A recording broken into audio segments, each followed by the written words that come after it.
Why did my hands shake when the envelope arrived? Not with guilt, but with rage that he'd beaten me to my own confession. What does it feel like to finally admit your secret, only to realize the whole world already knows what you did? I thought I could control the story, but the real story was never just mine.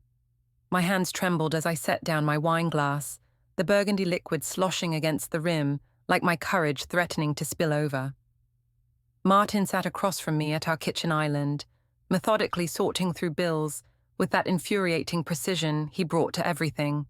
The open-plan living room stretched behind him, our daughter April's art projects still scattered across the coffee table from earlier that evening.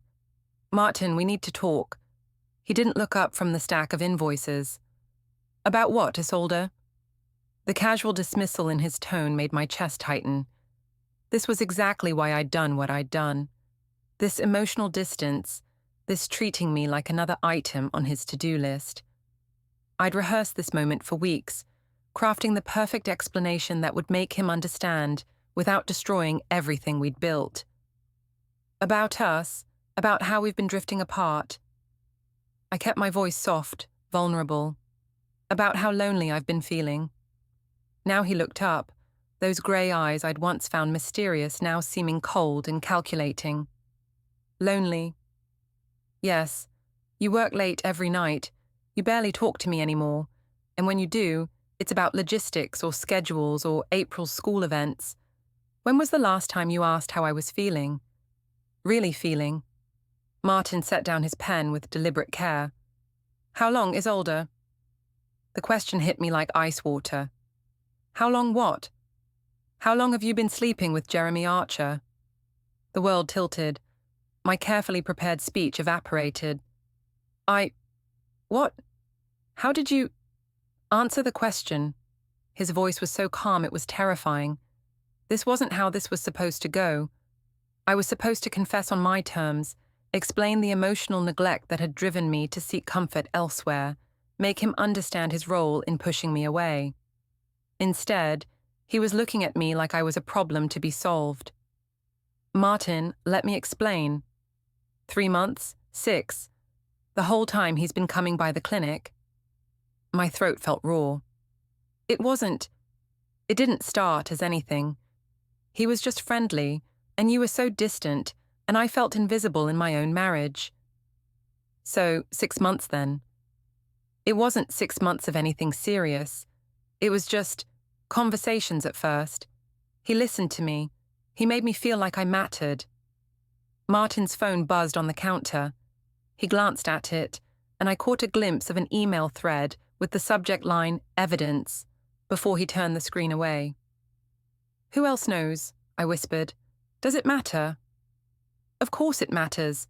I came to you first. I'm trying to be honest here, to fix this before... Before what? Before everyone finds out? Or before I file for divorce?" The word hung in the air like a death sentence. From upstairs came the sound of April's bedroom door opening, her small feet padding toward the stairs. "Mummy, Daddy, why are you yelling?" We hadn't been yelling, but children sense tension like animals sense earthquakes. Martin's expression softened as he looked toward the staircase. "Go back to bed, sweetheart. Mommy and Daddy are just talking." "But it sounds scary." I forced brightness into my voice. "Nothing scary, baby. Just grown-up stuff. Go brush your teeth again if you want, then straight to bed." We waited in silence until we heard her door close. When Martin looked at me again, the brief warmth he'd shown April was gone. "This conversation is over." "No, it's not. You can't just shut down when I'm trying to..." "You're trying to control the narrative. You're trying to make this about my supposed emotional neglect instead of your betrayal. That's not fair." "Fair?" He laughed, a sound devoid of humor. "You want to talk about fair? Let's talk about me working 60-hour weeks to pay for this house, April's private school, your car payment. Let's talk about me coming home exhausted and finding you texting someone else, smiling at your phone in ways you haven't smiled at me in years. You noticed that but never thought to ask why. I asked, multiple times. You said it was just work friends." He was right, and I hated him for it. I had said that. but he should have pushed harder, should have fought for us instead of just accepting my dismissals. I was protecting our family. By lying. By trying to figure out what I needed before making any rash decisions. Martin stood up, gathering his papers with mechanical precision. I need some air. Don't you dare walk away from me. He paused at the kitchen door. Or what? You'll find someone else to comfort you. The cruelty of it stole my breath. This cold, calculating man wasn't the Martin I'd married. That Martin would have fought for us, would have demanded details, would have shown some emotion beyond this terrifying calm. I never meant for this to happen. But it did happen, for months, while I was working to support our family, while I was helping April with homework, while I was planning our anniversary dinner that you seemed so distracted during. Our anniversary, the dinner where I'd spent half the evening texting Jeremy about meeting the next day. The guilt twisted in my stomach, but I pushed it down. This wasn't all my fault. If you'd been present in our marriage... Don't. His voice cut like a blade. Don't you dare blame me for your choices. He walked out, leaving me alone in our kitchen with the weight of everything unsaid. Through the window, I watched him sit in his car in our driveway, phone pressed to his ear. Who was he calling at 10 o'clock at night? My own phone buzzed. A text from my mother. How did it go? Remember what we discussed about emphasizing the loneliness? I stared at the message, realizing with growing horror that I'd been so focused on managing the conversation that I'd forgotten the most important part. I wasn't actually sorry. I was sorry I'd been caught, sorry the secret was out, but the afternoons with Jeremy had been the brightest part of my days for months. The front door opened. Martin's footsteps were heavy on the hardwood as he climbed the stairs. I heard our bedroom door close, then the distinctive click of the lock. He'd never locked me out of our bedroom before. My phone rang, making me jump. The caller ID showed Martin's mother. Hello, Irene. You shameless little slut. The words hit like a physical blow. Irene had never liked me, but she'd always maintained a veneer of politeness. I don't know what Martin told you, but he didn't have to tell me anything.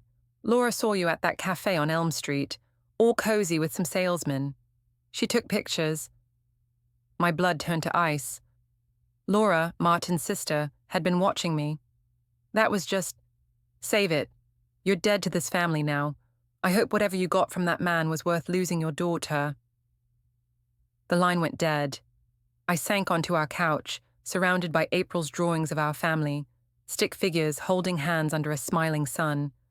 In every picture, we looked happy. Tomorrow I'd have to face the clinic, face Jeremy, face a world that suddenly felt hostile and unpredictable. But tonight, I sat in my living room, finally understanding that my confession hadn't been brave or honest. It had been pathetic, and far, far too late. The medical clinic felt different the moment I walked through the staff entrance. Conversation stopped mid-sentence. Eyes followed me as I made my way to the break room, where I found Priya Sengupta stirring her coffee with unusual intensity. Morning, I said, forcing normalcy into my voice. Oh, hi. Priya's smile was strained. How are you holding up? The question confirmed my worst fears. How much do you know? Isolde. She glanced around the empty break room, then lowered her voice. People are talking. What people? What are they saying? Before she could answer, Dr. Martinez walked in, nodded curtly at me, and left with his coffee without a word. He'd always been friendly before, asking about April, complimenting my organizational skills. It started with Laura's social media post yesterday, Priya said reluctantly. Something about homewreckers getting their due. Then this morning, Mrs. Henderson mentioned seeing you at Café Luna with some handsome stranger and how she felt sorry for Martin. Mrs. Henderson was one of our long-term patients, a 70-year-old gossip who knew everyone in town. If she was talking, everyone would know by lunch. It's not what people think. What is it then? I'd prepared for this question, but sitting across from Priya, my closest friend at work, the words felt hollow. Martin and I have been having problems. real problems. He's been emotionally absent for over a year, and I felt invisible in my own marriage. Jeremy was just someone who listened. Jeremy Archer, the medical device rep. You know him. He comes by every few weeks. Charming guy, very smooth. There was something in her tone I couldn't read. How long have you been talking to him? It's not an affair, if that's what you're asking. We've had coffee a few times. He's been a friend when I needed one. The lie came so easily it scared me. But what was I supposed to say? That I'd been sleeping with Jeremy for months? That I'd used our supply closet key to let him into the building after hours twice? That I'd told him things about Martin I'd never said aloud? Isolde, be careful. People are watching now. Let them watch. I haven't done anything wrong. Even as I said it, I knew how ridiculous it sounded. But I couldn't let Priya see the truth. That I'd been reckless. That I'd let Jeremy photograph me in compromising positions. That I'd been planning to leave Martin until the whole thing exploded. The morning passed in a haze of whispered conversations and pointed looks. When Jeremy arrived for his usual rounds, the energy in the clinic shifted. He was his typical charming self with the doctors and nurses, but when he reached my desk, his smile seemed forced. Isolde, how are you today? I'm fine. How are you? Busy week ahead. Listen, I might need to adjust my schedule for a while. Some new accounts requiring more travel. The message was clear. He was distancing himself. The man who told me just last week that he was considering relocating to be closer to me was now finding excuses to stay away. Of course, whatever works for your schedule. Great, I'll be in touch. He left without the usual lingering conversation, without the subtle touches, without any acknowledgement of the intimacy we'd shared. I felt like I'd been slapped. During lunch, I sat alone in the break room, scrolling through social media. Laura's post from yesterday had 17 comments, including several from people I recognized from April's school. The post itself was vague. Some people have no shame, thankful for family members with integrity, but the comments made the target clear. Thinking of you and Martin during this difficult time. April is such a sweet girl. Hope she's okay. Some women don't appreciate what they have. My hand shook as I read each one. These were people I saw at school events, neighborhood barbecues, grocery stores. How was I supposed to face them? A knock on the break room door made me look up. It was Rebecca from reception, looking uncomfortable. Isolde, there's someone here to see you. Says it's personal. My heart jumped. Maybe Jeremy had come back to explain, to tell me we'd figure this out together. But when I reached the lobby, I found Colin, my younger brother, shifting nervously from foot to foot. Colin, what are you doing here? Can we talk outside? The parking lot was busy with the lunch rush, but Colin led me to a quiet corner near the dumpsters. Mum called me, said you told Martin about your situation. My situation? The affair, Isolde. Don't play dumb with me. Even Colin, my biggest supporter, was using that word, affair. It sounded so sordid, so calculated. It wasn't an affair. It was friendship that got complicated. Complicated enough that Martin's talking to lawyers? What? He called Dad this morning, asked for the name of that attorney Dad used for his business stuff, said he needed someone who handles family matters. The world tilted again. He's really going to divorce me. What did you expect? You cheated on him. I didn't cheat. I had coffee with someone who actually paid attention to me. I talked to someone who made me feel valued. Is that so terrible? Colin studied my face.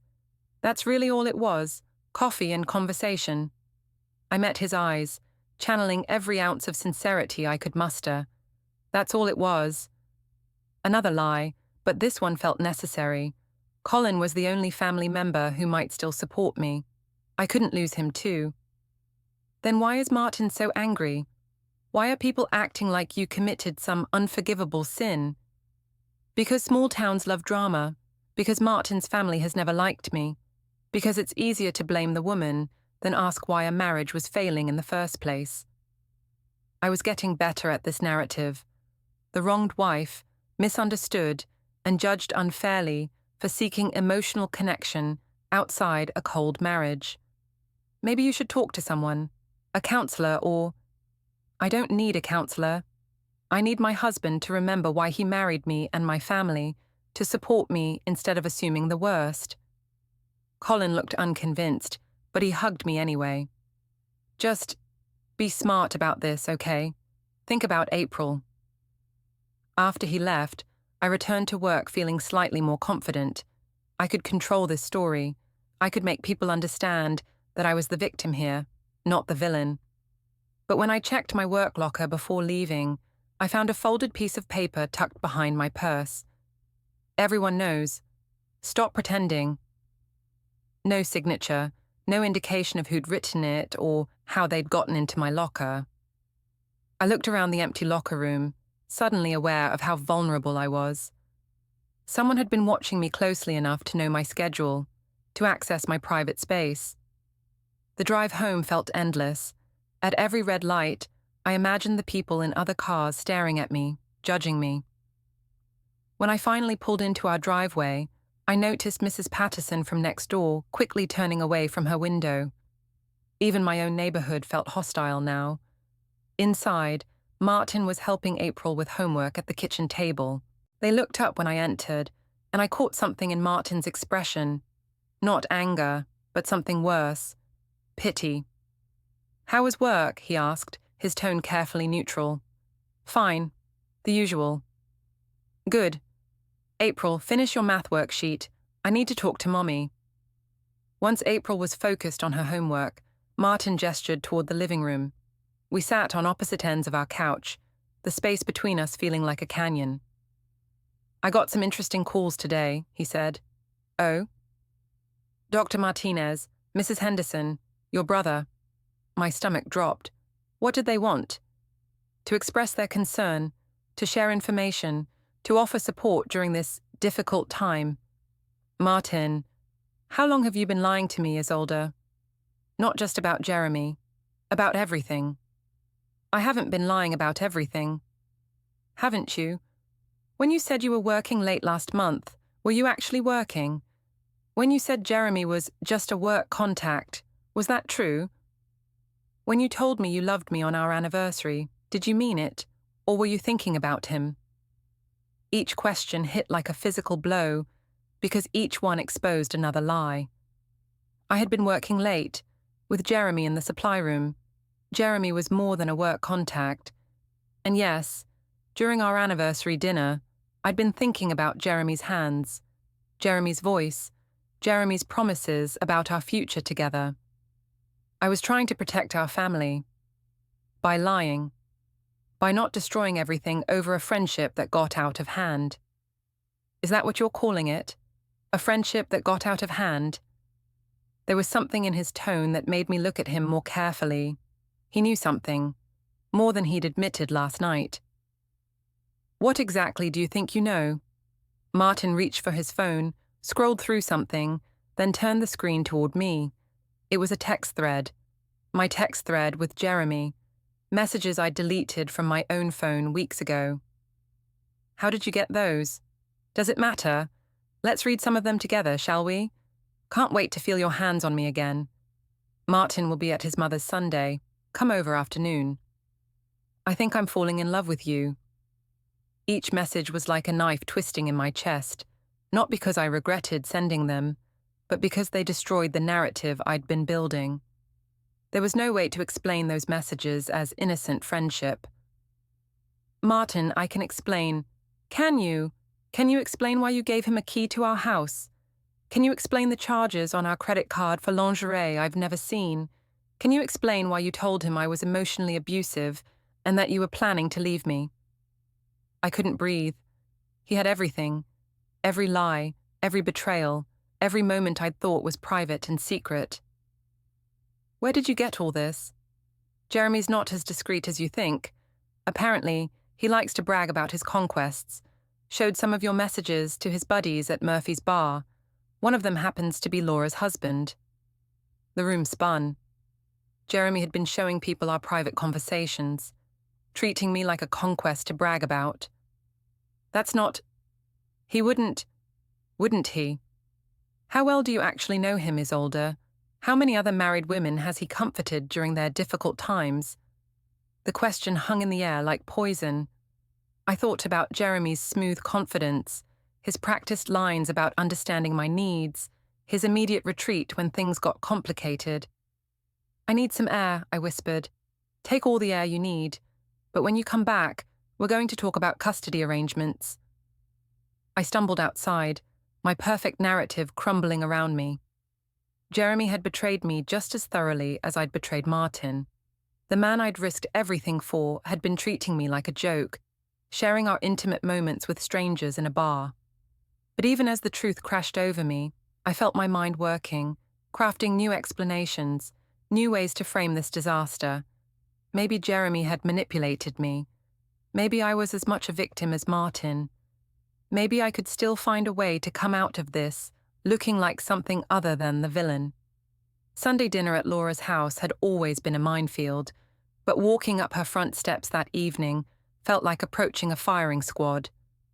Martin walked beside me, his face a mask of polite indifference, while April skipped ahead, blissfully unaware of the tension crackling between her parents. Remember, I whispered to Martin, whatever happens in there, we present a united front for April. He didn't respond, just rang the doorbell with the same mechanical precision he brought to everything now. Laura opened the door wearing a smile that didn't reach her eyes. Well, well, look who decided to show up. Hi, Aunt Laura. April hugged her aunt, who softened genuinely for a moment before her gaze shifted back to me.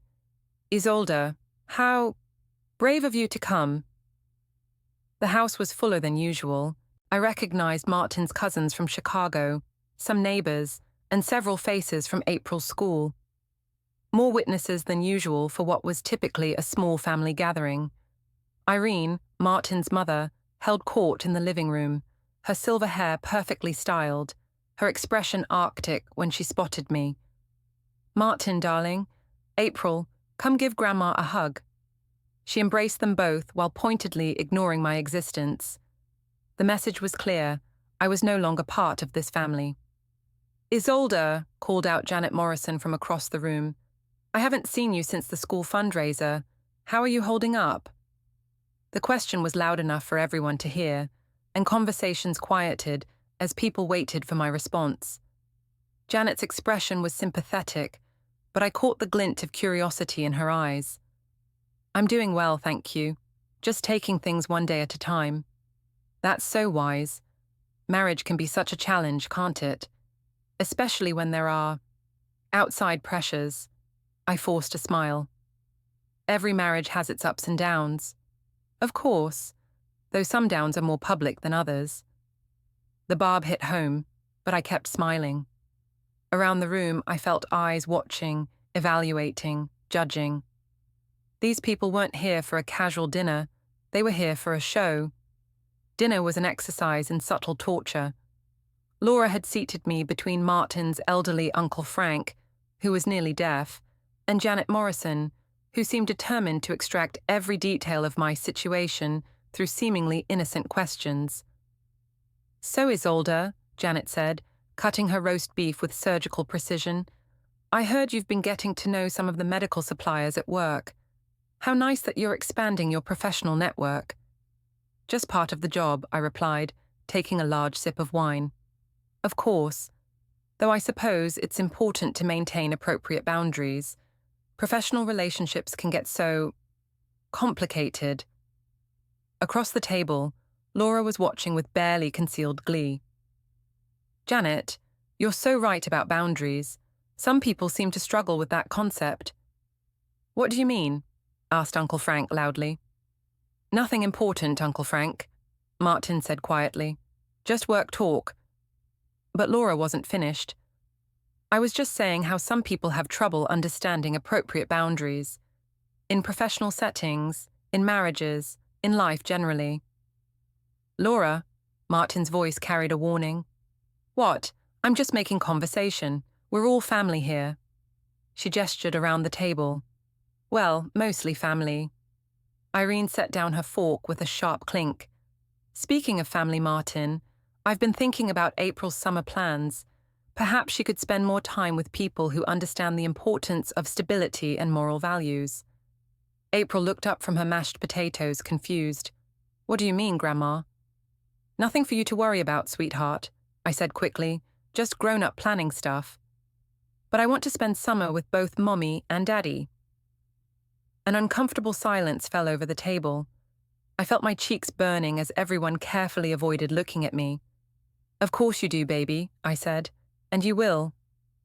Will she, though? Janet asked innocently. I mean, with everything that's happening. Nothing is happening, I said, my voice sharper than intended. Nothing that affects April. Doesn't it, though? This from David, Laura's husband, who'd been quiet until now. I mean, when a family is going through changes, it affects everyone. What changes? April asked, looking between the adults with growing alarm. Martin reached over and squeezed her hand. Finish your dinner, April. We'll talk later. But the damage was done. April's eyes were wide with worry, and I could see her trying to piece together the adult conversations, the tension, the way everyone was looking at her mother. You know, Laura said, standing to clear plates, I think it's wonderful how resilient children are. They adapt to new situations so much better than adults do.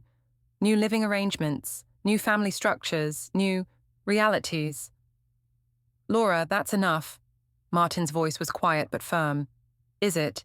Because I think April deserves to understand what's happening in her family. Don't you, Isolde?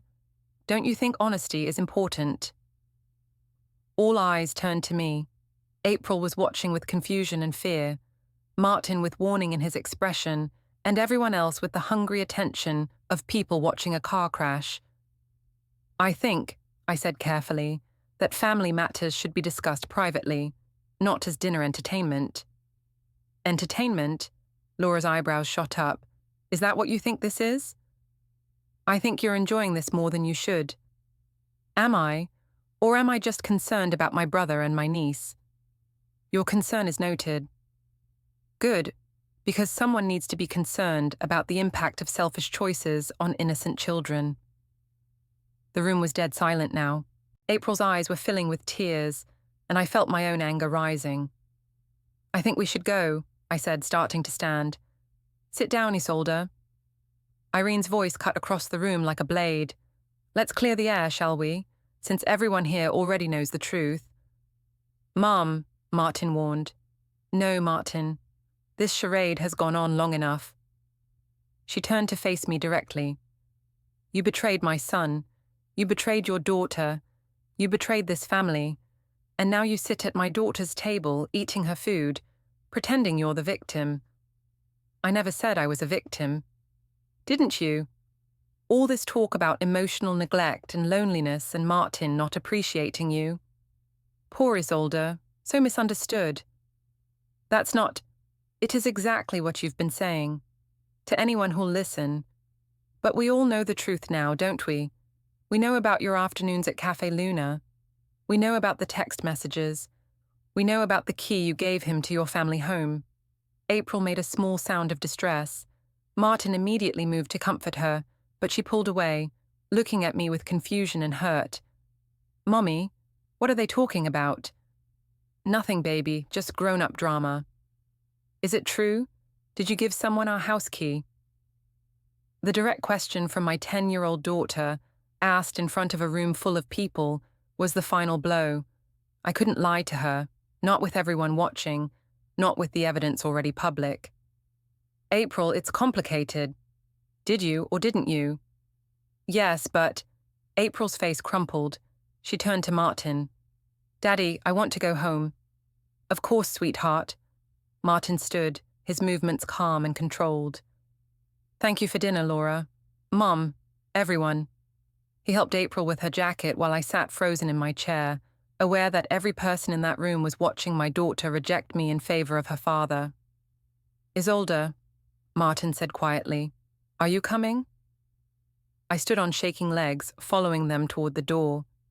Behind me, I heard the immediate explosion of conversation, as people began dissecting what they'd just witnessed. In the car, April sat in the back seat, staring out the window. The silence was deafening. "April," I started, "I don't want to talk to you right now." "Baby, let me explain. You gave a stranger our house key while Daddy was at work, while I was at school. He's not a stranger. He's not family either." The simple truth from my 10-year-old hit harder than all of Irene's accusations. I had given a stranger access to our home, to our private space, to the place where my daughter was supposed to feel safe. When we arrived home, April ran straight to her room. Martin and I stood in our kitchen, the scene of my failed confession just days earlier. "That was cruel," I said, "using April like that." "I didn't use April for anything. You did that when you brought your affair into our home." "It wasn't—" "Stop. Just stop with the lies and the justifications and the rewriting history. I'm done." He walked toward the stairs, then paused. "Your suitcase is outside our bedroom door. I think it's best if you stay in the guest room for now. You can't kick me out of my own bedroom. I can't share a bed with someone I don't trust, someone who's been lying to me for months, someone who gave another man a key to the house where my daughter sleeps."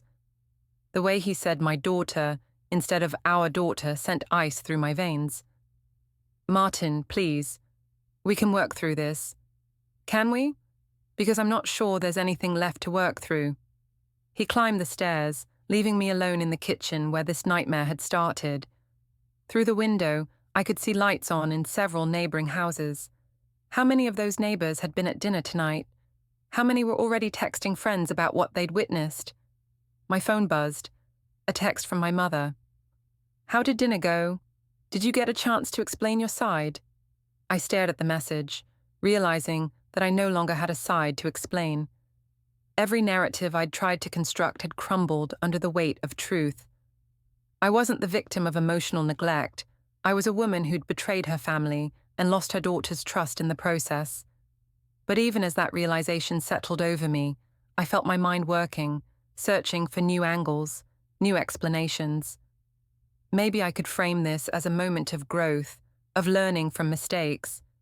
Maybe I could find a way to make Martin the villain again. Because the alternative, accepting full responsibility for destroying my family, was too terrifying to contemplate. Upstairs, I heard April's door open and close, followed by quiet voices.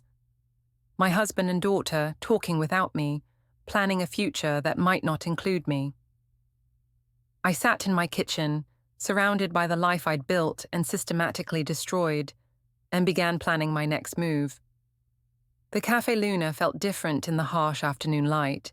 What had once been our intimate sanctuary now felt exposed and tawdry. I sat at our usual corner table, checking my phone every 30 seconds, wondering if Jeremy would actually show up. He was 20 minutes late when he finally walked in, looking around nervously before spotting me.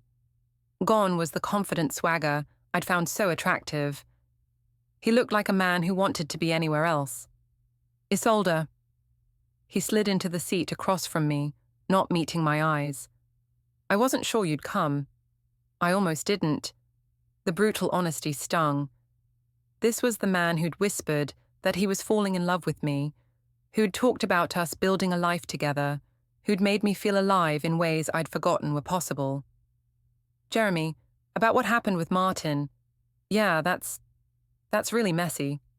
It doesn't have to be. We can figure this out." He finally looked at me, and what I saw in his eyes made my stomach drop. Pity. The same look Martin had been giving me. "Isolde, I think we need to be realistic here." "Realistic about what?" "About what this was. About what it could be." "What do you mean? You said you loved me. You said you were thinking about relocating here." "I said a lot of things." He fidgeted with his coffee cup. "Things got intense. Maybe more intense than either of us planned." "So you're just going to walk away?" "I'm going to be smart, and you should too." The casual dismissal of everything we'd shared hit like a physical blow. "Smart? Is that what you call abandoning someone when things get complicated?" Complicated? He leaned forward, lowering his voice. Your husband has lawyers involved. Your family hates me. Half the town is talking about us. This isn't complicated. It's a disaster. So you're choosing the easy way out. I'm choosing the only way out. Look, what we had was great, but it was never going to be permanent. You knew that. I knew no such thing. Didn't you? Come on, Isolde, you're a smart woman. Did you really think I was going to marry you and become April's stepfather? Did you think we were going to play house and live happily ever after? The question exposed the fantasy I'd been living in. Yes, I had thought that. I'd imagined Jeremy and me starting over, building something real and passionate and honest. I'd imagined him as my rescue from a cold marriage. You made me believe. I made you feel good about yourself. There's a difference. You said you loved me. I said a lot of things. So did you. Didn't you tell me Martin was emotionally abusive? That he never touched you? That you were planning to leave him anyway? Each question hit home because each one had been a lie or an exaggeration. Martin wasn't abusive. He was distant. He did touch me, just not as often as I wanted. And I hadn't been planning to leave him until Jeremy made it seem like a possibility. Those things were true. Were they? Because from what I'm hearing around town, Martin's a pretty decent guy who worked hard to support his family. And you, well, you're the one who cheated. We both cheated. You knew I was married. I knew you were married and unhappy. I thought I was doing you a favor. The callousness of it took my breath away. A favor? Helping you remember you were attractive, giving you some excitement. I never promised you a future. You talked about us being together. I talked about a lot of things. It's called pillow talk, Isolde. It doesn't mean anything. Pillow talk. He was reducing months of intimacy, of shared secrets, of planning and dreaming, to meaningless bedroom chatter. So I meant nothing to you. You meant something, just not what you thought you meant. Across the cafe, I noticed two women from April's school whispering and glancing in our direction. One of them had her phone out, and I realized with horror that she might be taking pictures. People are watching, I said. Jeremy followed my gaze and swore under his breath. This is exactly what I'm talking about. I can't be seen with you anymore. Can't be seen with me? My job depends on my reputation. I can't have people thinking I'm some homewrecker who breaks up families. But that's exactly what you are. No, that's what you are. I'm just a guy who had coffee with the wrong person. The rewriting of our history was breathtaking. In Jeremy's version, I was the predator and he was the innocent victim. Never mind that he'd pursued me, that he'd been the one to suggest meeting outside of work, that he'd been the experienced one who knew exactly how to seduce a lonely married woman. You're unbelievable. I'm practical. You should try it sometime. He stood up, leaving money on the table for his untouched coffee. Take care of yourself, Isolde, and maybe think about what's best for your daughter. The mention of April felt like a slap. Don't you dare bring her into this. She's already in it. She's the one who's going to suffer because her mother couldn't control herself. He walked away without looking back, leaving me alone at our table with the weight of curious stares and the crushing realization that I'd destroyed my family for a man who saw me as nothing more than a temporary diversion. I sat there for another 20 minutes, trying to process what had just happened. Jeremy hadn't just ended our relationship. He'd rewritten it entirely, making himself the victim and me the villain. And the worst part was, I could see how easily his version would be believed. My phone buzzed with a text from Martin. April wants to know if you're coming to her recital tonight. I told her I'd ask. April's piano recital. I'd completely forgotten. In the chaos of the last few days, I'd lost track of the normal rhythms of our family life. Of course I'll be there. I wouldn't miss it. Good. She's nervous enough without wondering where her mother is. The implication was clear. April was already wondering where her mother was, emotionally, if not physically. I'd been so focused on my own drama that I'd neglected the one person who mattered most. I drove home in a daze, replaying Jeremy's casual dismissal of our relationship. How had I been so wrong about him? How had I mistaken practiced seduction for genuine emotion? At home, I found April practicing piano in our living room, her small fingers working through a complicated piece. She looked up when I entered but didn't smile. "Hi, baby, that sounds beautiful." "Thanks. Are you excited about tonight?" "I guess." The distance in her voice broke my heart. My daughter, who used to run to me with every triumph and disappointment, could barely look at me. "April, can we talk? I'm supposed to practice. Just for a minute." She sighed and turned away from the piano. "What? I want you to know that no matter what happens between Daddy and me, I love you more than anything in the world." "If you love me, why did you give a stranger our house key?" The question I'd been dreading, asked with 10-year-old directness. He wasn't a stranger to me, he was someone I worked with. But he was a stranger to me and Daddy. "Yes. And you let him in our house when we weren't here." "Yes. That's not safe, Mommy. We learned about stranger danger in school."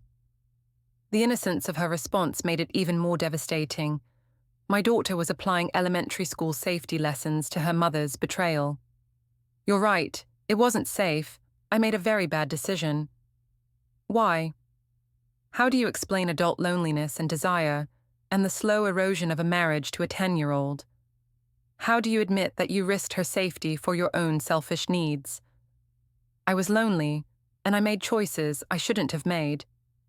"But you have me and Daddy. How can you be lonely?" "Adult loneliness is different, sweetheart. It's complicated." "Everything is complicated now."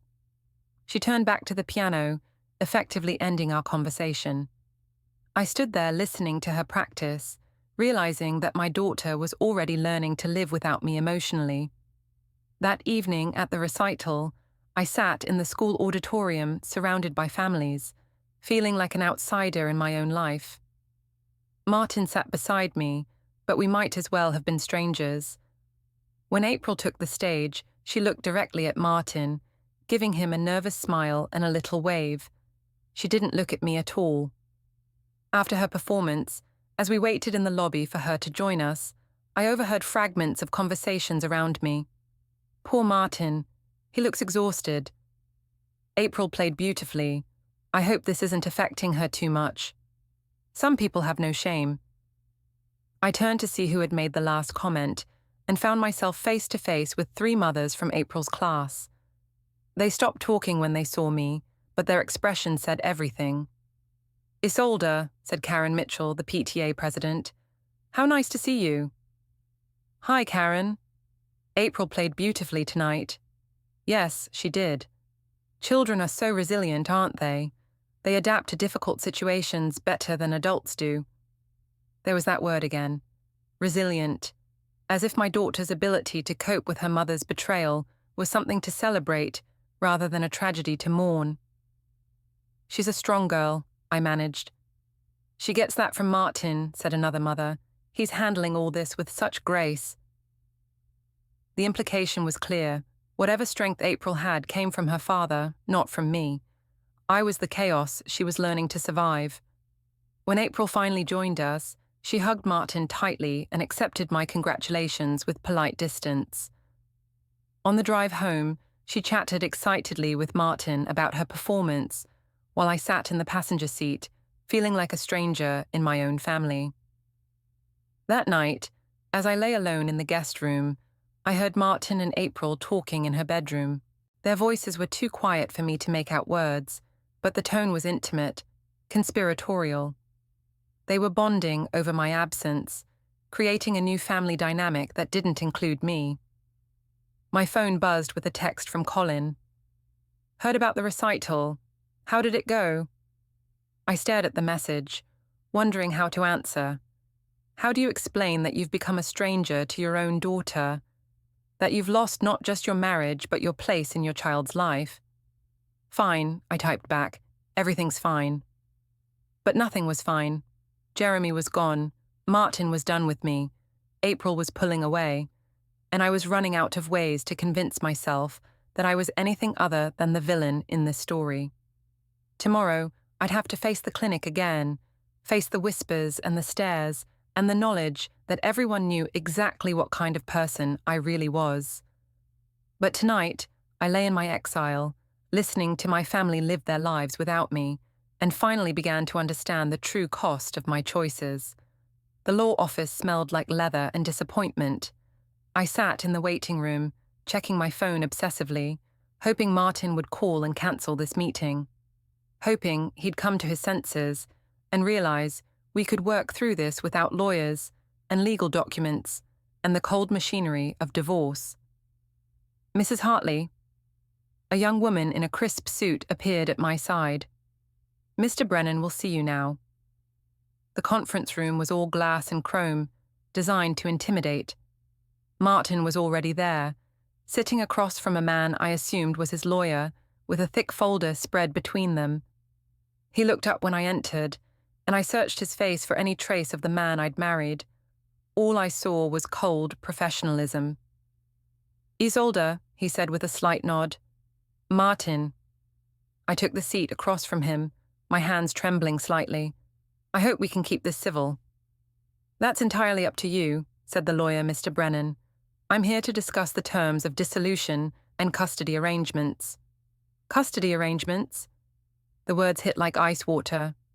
"We haven't even discussed counseling or—" "Mrs. Hartley," Brennan interrupted. "My client has made his position clear. This marriage is over. We're here to discuss terms, not reconciliation." I looked at Martin desperately. "Is that really what you want? To throw away 15 years without even trying?" "I tried for months, Isolde, while you were lying to my face and sleeping with someone else." "It wasn't like that, wasn't it?" Brennan opened the folder and slid a stack of papers toward me. "Let's review the evidence, shall we?" The first page was a timeline. Dates, times, locations. My affair with Jeremy laid out in clinical detail. March 15th, first documented meeting at Café Luna. March 22nd, first exchange of personal phone numbers. March 28th, first intimate encounter in your workplace after hours. I stared at the dates, remembering each moment with painful clarity. "How did you—" April 3rd, first time Jeremy Archer was given access to the family home. April 10th, purchase of lingerie, charged to joint credit card, never worn for spouse. Each date was a nail in my coffin, proof of systematic deception and betrayal. April 18th, text message to Jeremy Archer stating, "I think I'm falling in love with you." April 25th, discussion with Jeremy Archer about leaving spouse. "Where did you get all this?" Martin spoke for the first time since I'd sat down. "Jeremy's not as discreet as you thought. He kept screenshots of your conversations, showed them to friends, bragged about his conquest at Murphy's bar." The humiliation was complete. Not only had Jeremy betrayed me, he'd turned our private moments into entertainment for strangers. "But that's not all," Brennan continued, flipping to the next page. "We also have witness statements." The first was from Laura, Martin's sister. She'd documented my meetings with Jeremy, complete with photographs taken from her car. The second was from Mrs. Henderson, detailing conversations she'd overheard at the clinic. The third was from Priya. Priya gave a statement. "Reluctantly," Martin said. "But yes, she confirmed that you'd been confiding in her about your relationship with Jeremy, that you'd told her you were considering leaving me." I felt the walls closing in. Every conversation, every confidence, every moment I'd thought was private had been documented and catalogued. "There's more," Brennan said, producing another set of papers. "Financial records show unusual spending patterns, expensive lunches, hotel charges, gifts purchased for someone other than your family. Those were just gifts for your lover, paid for with marital assets." The clinical language made everything sound sordid and calculated. What had felt like romance in the moment was reduced to misappropriation of marital funds. "Now," Brennan continued, "let's discuss custody." "What about custody?" Mr. Hartley is seeking primary physical custody of April with supervised visitation for you. Supervised? She's my daughter. She's our daughter, Martin said quietly, and you brought a stranger into her home. You gave him access to her private space. You put your own desires above her safety. I would never hurt April. You already have. She's confused, scared, and doesn't trust you anymore. She told the court-appointed counselor that she doesn't feel safe when you're making decisions. The words hit like physical blows.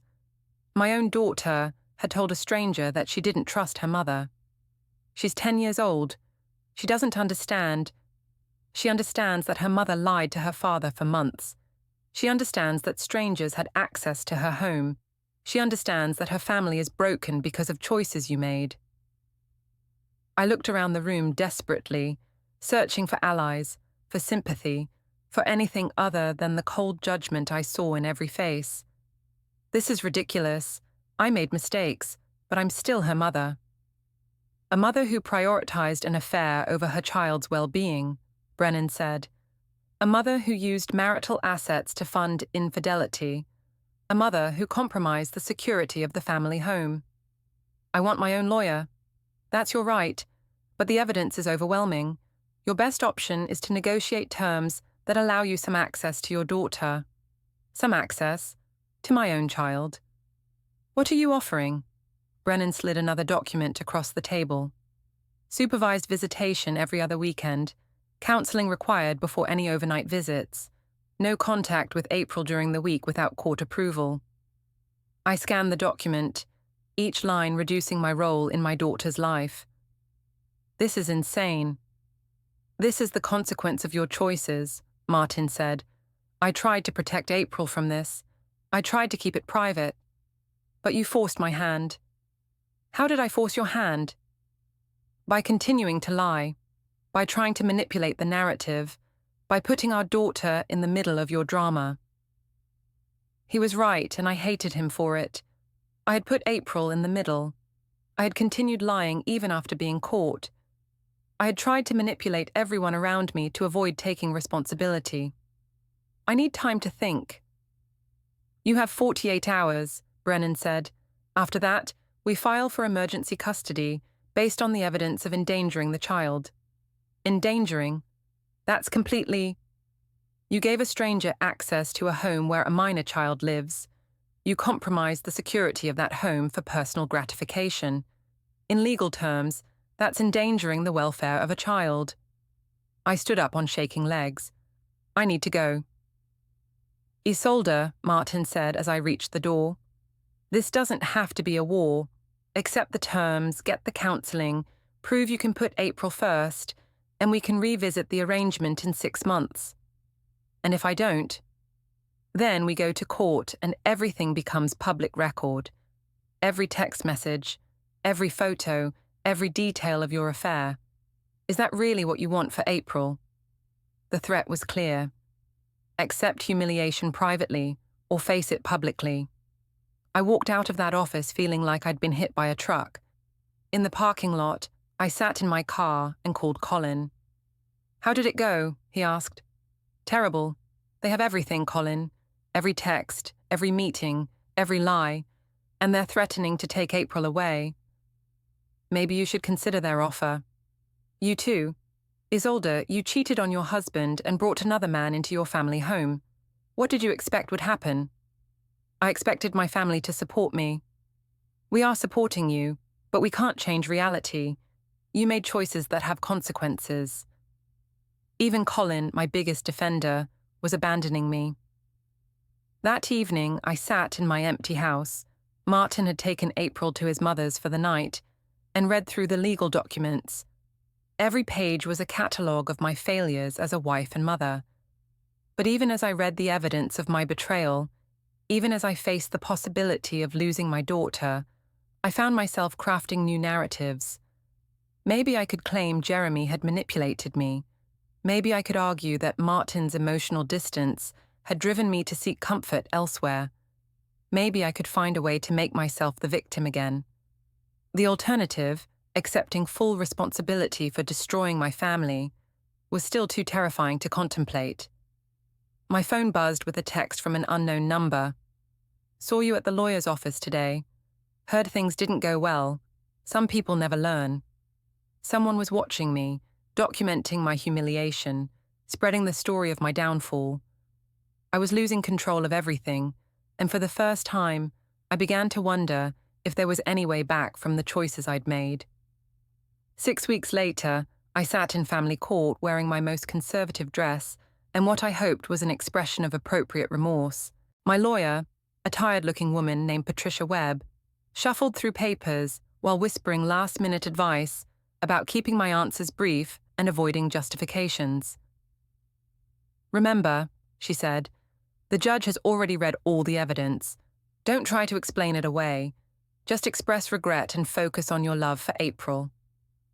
Across the courtroom, Martin sat with his legal team, looking calm and prepared. He'd lost weight since this nightmare began, but he carried himself with quiet dignity.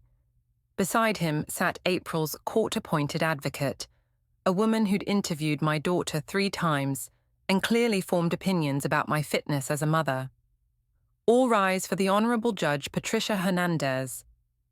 Judge Hernandez was younger than I'd expected, with sharp eyes that seemed to see through every facade.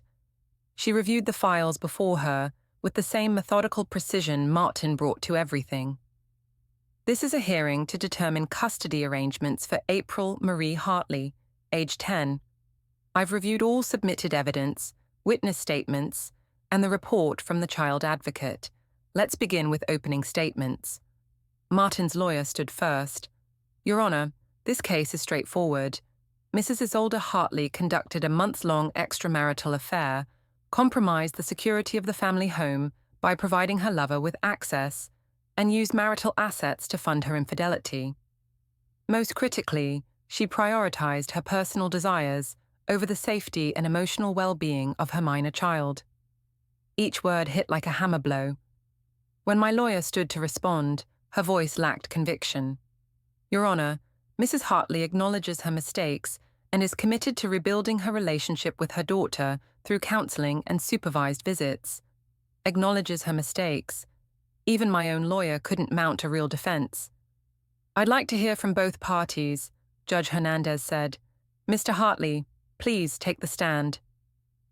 Martin walked to the witness stand with the same steady composure he'd shown throughout this process. Under oath, he recounted the timeline of my betrayal with devastating accuracy. "When did you first suspect your wife was having an affair?" "February. She was receiving text messages at odd hours and became secretive about her phone. When I asked about it, she said it was work-related." "What did you do with these suspicions?" "I tried to talk to her about our marriage. I suggested counseling. I asked if she was happy. She assured me everything was fine and that I was imagining problems." "So she was lying to you directly?" "Yes." "When did you discover the truth?" "March 28th. I came home early from work and found evidence that someone had been in our house. A man's coffee cup in our kitchen, the security system disabled. When I checked our bedroom, it was clear that intimate activities had taken place there." The clinical language couldn't disguise the horror of what he'd discovered. My husband had come home to find evidence of my betrayal in our marital bed.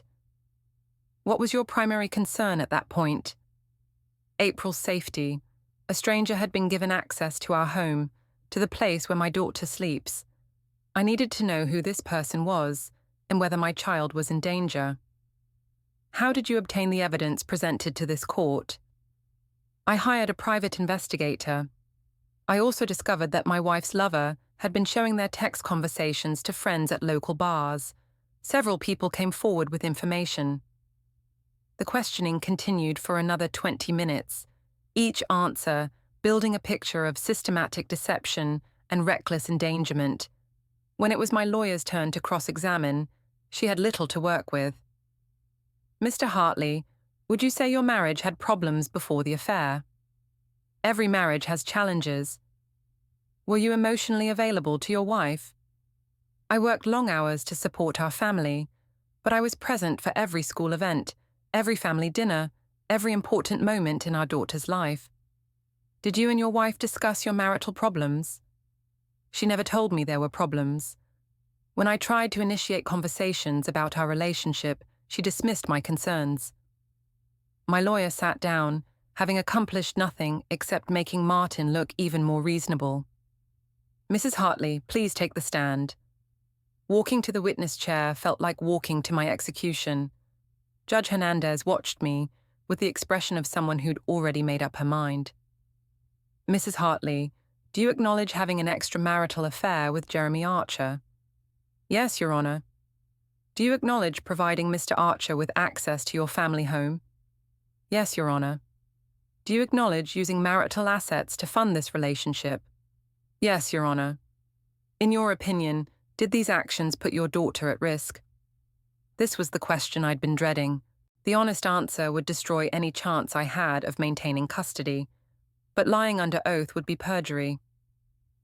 I never intended to put April at risk. That's not what I asked.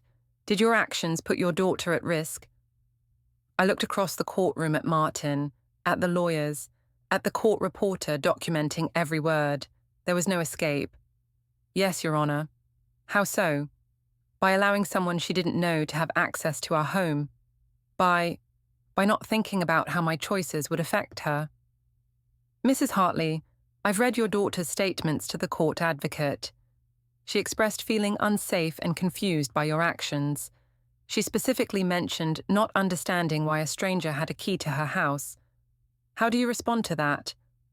The weight of my daughter's words, spoken to a stranger because she couldn't trust her own mother, crushed whatever defenses I had left. I'm sorry, I'm so sorry. I love April more than anything, and I know I've hurt her. Are you sorry for your actions, or sorry for being caught? The question cut to the heart of everything. Was I genuinely remorseful, or just sorry for the consequences? I'm sorry for my actions, Your Honor, for all of them. What steps have you taken to address the issues that led to your affair? I've started counseling. I'm trying to understand why I made those choices. Have you had any contact with Jeremy Archer since your affair was discovered? No, Your Honor. Because he ended the relationship, correct? Another devastating truth. Yes, Your Honor. So, if he had been willing to continue the affair, would you have ended it? I couldn't answer. The silence stretched until Judge Hernandez moved on. Mrs. Hartley, what custody arrangement do you think is in your daughter's best interest? I want to be part of her life. I want the chance to rebuild our relationship and prove that I can be the mother she deserves. Under supervision? If that's what it takes, yes. When I stepped down from the witness stand, I felt like I'd just confessed to every sin I'd ever committed. The final witness was April's advocate, who delivered the most damaging testimony of all. In my interviews with April, she consistently expressed confusion about her mother's behavior and concern about her judgment. She specifically asked why her mother would let a stranger in our house when Daddy wasn't home. She feels safer with her father and has requested that any visits with her mother be supervised. My own daughter had asked for protection from me. Judge Hernandez reviewed her notes before delivering her verdict. This case involves a parent who systematically deceived her family, compromised the security of the family home, and prioritized her personal desires over her child's well-being. While I acknowledge Mrs. Hartley's expressions of remorse, the evidence shows a pattern of poor judgment that directly impacted her daughter's sense of safety and security. Therefore, I am awarding primary physical custody to Martin Hartley. Isolde Hartley will have supervised visitation every other Saturday from 10 a.m. to 4 p.m., with the possibility of overnight visits after 6 months of successful supervised contact and completion of court-mandated counseling. Additionally, Mrs. Hartley is ordered to pay child support in the amount of $800 per month and is prohibited from introducing any romantic partners to the child without court approval. The gavel fell like a gunshot. In the space of an hour, I'd gone from being a full-time mother to a supervised visitor in my daughter's life. Outside the courthouse, reporters waited with cameras and microphones. Someone had leaked the story to the local news, and my private humiliation was about to become public entertainment. Mrs. Hartley, do you have any comment on the custody decision? Mrs. Hartley, what would you say to other wives and mothers who might be considering an affair? I pushed through the crowd, my lawyer guiding me toward her car. Behind me, I heard Martin's calm voice addressing the reporters. My primary concern has always been my daughter's well-being. I'm grateful the court recognized the importance of providing her with a stable, secure environment. Even in his moment of victory, he was dignified and measured, everything I hadn't been. That evening, I sat in my empty house, our house, though it would soon be just Martin's house, and watched the news coverage of my disgrace. They'd used my worst photo, the one where I looked angry and defensive leaving the courthouse. The news anchor's voice was professionally neutral as she recounted the basic facts. Local woman loses custody of daughter after extramarital affair compromises child safety. My phone rang. It was Colin. I saw the news. Are you okay? No, I'm not okay. I just lost my daughter. You didn't lose her. You'll still see her. 6 hours a week, Colin. Under supervision. Like I'm some kind of criminal. You'll rebuild. It'll take time, but you'll rebuild. But as I hung up the phone and looked around my empty house, I wondered if there was anything left to rebuild. I'd lost my marriage, my daughter, my reputation, and my place in the community, all for a man who'd discarded me the moment things got complicated. The next morning, I woke up to find moving trucks in my driveway. Martin was taking April and starting their new life without me. I watched from my window as my daughter helped pack boxes, her face serious and focused. She looked up once and saw me watching. For a moment, our eyes met across the distance that now separated us. Then she turned away and went back to her work. As their car pulled out of the driveway, April in the back seat with her favorite stuffed animal, I realized that this was how my story ended. Not with dramatic confrontations or last-minute reconciliations, but with my family simply driving away from the wreckage I'd created. I'd spent months trying to control the narrative, to make myself the victim, to justify my choices. But in the end, the truth was simple. I'd betrayed the people who loved me most, and now I had to live with the consequences. The reporters were gone, the lawyers had been paid, and the legal system had rendered its verdict. I was alone with the choices I'd made, and the life I'd destroyed. For the first time since this nightmare began, I stopped trying to find someone else to blame.